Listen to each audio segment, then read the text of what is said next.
it's Linda Fox. I am with PhocusWire and I'm with Mark Tanzer, who is Chief Executive of ABTA.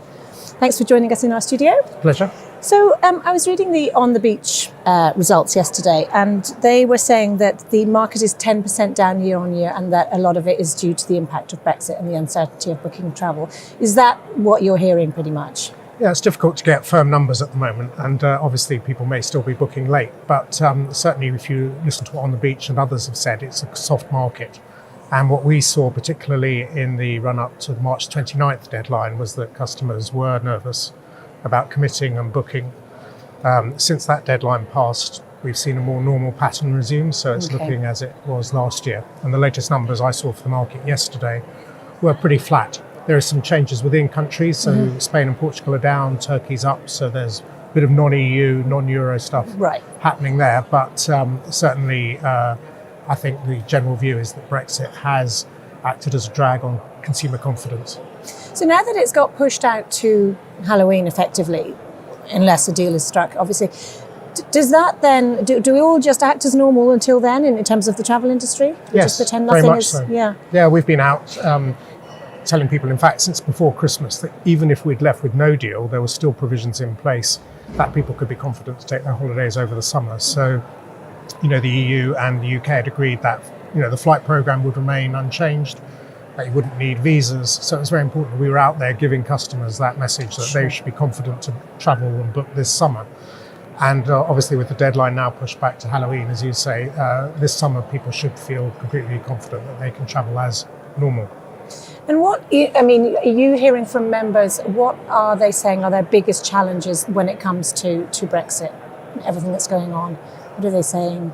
Well, I think there are, understandable concerns about the longer term arrangements. Travel is clearly very integrated into European structures, and, things like open skies have been greatly advantageous to growing travel, and we want to make sure that we've got that access unimpeded going forward. Sure. I think there are also concerns about, the customer experience going through ports and terminals. Will there be checks on why they're going and so forth that would slow down, the whole process, but also make it a less attractive experience for customers. So I think some of those longer-term arrangements need to be put in place, and certainly the industry is keen to have those discussions.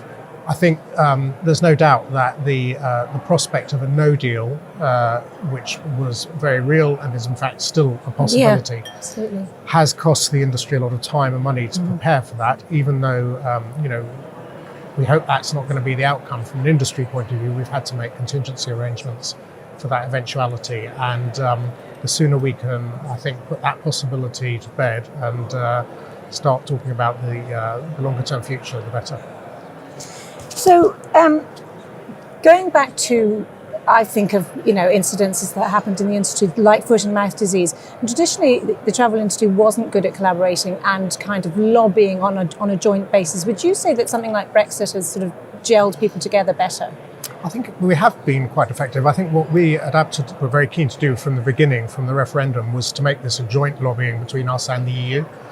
So we did a lot of research on the value of UK tourism to the main destinations in Europe, so that they were on making the same arguments that we wanted tourism to continue unimpeded. And I think that's been a success. And I think the evidence is that, we were probably one of the few sectors that did have arrangements in place in the event of a no deal that would allow us to carry on.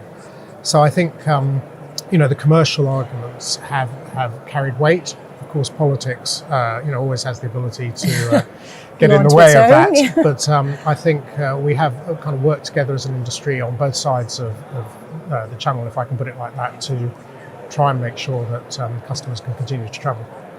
And there's a lot of hype about, obviously, the media, and I exclude myself from the media in this case, but a lot of hype about how we're going to be all poorer as a result, and, all of the let's have another referendum and all those things. But actually, do you think that we would be culturally poorer in terms of people perhaps not coming to visit the UK, and perhaps UK deciding not to visit countries in Europe because of Brexit? I think you have to look at this in the short and the medium and then the long term. And I think in the short term, there may be some disruptions. I think particularly for the UK industry, you only have to spend 10 minutes in London to realise how much of our sort of tourism and hospitality sector is dependent on EU workers. And currently the government talks about a salary threshold of £30,000 a year, which is way above what those workers are being paid. So you can see a short-term skills gap that needs to be filled. And some are already saying, hotels particularly are already saying, I think.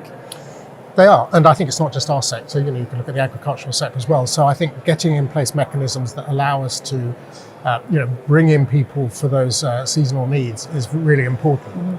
Now, movement of people was obviously one of the issues in the whole Brexit debate, so it needs to be handled sensitively, but we don't want in the UK to see a sudden skills shortage. So I think there may be some short-term impacts there.